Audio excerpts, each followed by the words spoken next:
مرحبا بكم مشاهدينا في حلقة اليوم من أخبار الساعة مع كوثر على قناة رصيف 24.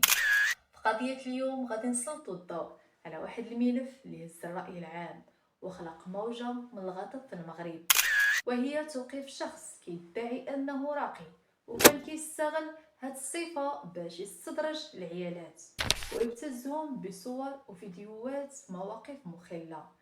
القضية هذه كتكشف عن استغلال مشاعر الناس باسم الدين لتحقيق أغراض مادية بطرق غير قانونية. غادي نستعرض لكم تفاصيل هذه القضية وتداعياتها على المجتمع. خليكم معنا باش تكونوا في صورة آخر المستجدات.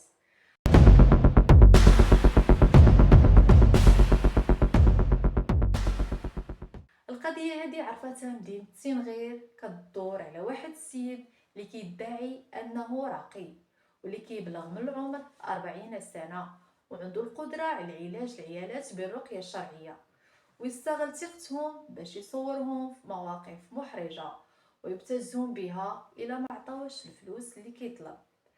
رجال الأمن قدروا يعتقلوا هذا المتهم بفضل شكايات من سيدتين وتقود تجربتهم المريرة معاه.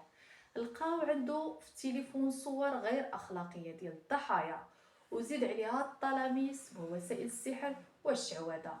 من خلال التحقيقات تبين أنه كيستغل ثقة العيالات وكيكذب عليهم باللي عنده القدرة باش يعالجهم بالرقية الشرعية ويحليهم مشاكل ديالهم.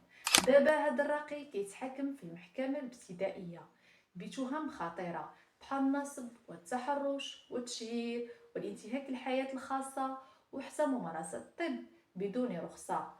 وتفتح تحقيق موسوع للكشف عن جميع جوانب هذه القضية وجميع النساء اللواتي تعرضن للنصب على يده.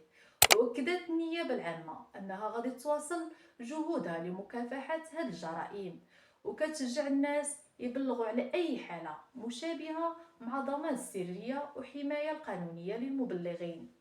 كان هذا هو موضوع حلقة اليوم.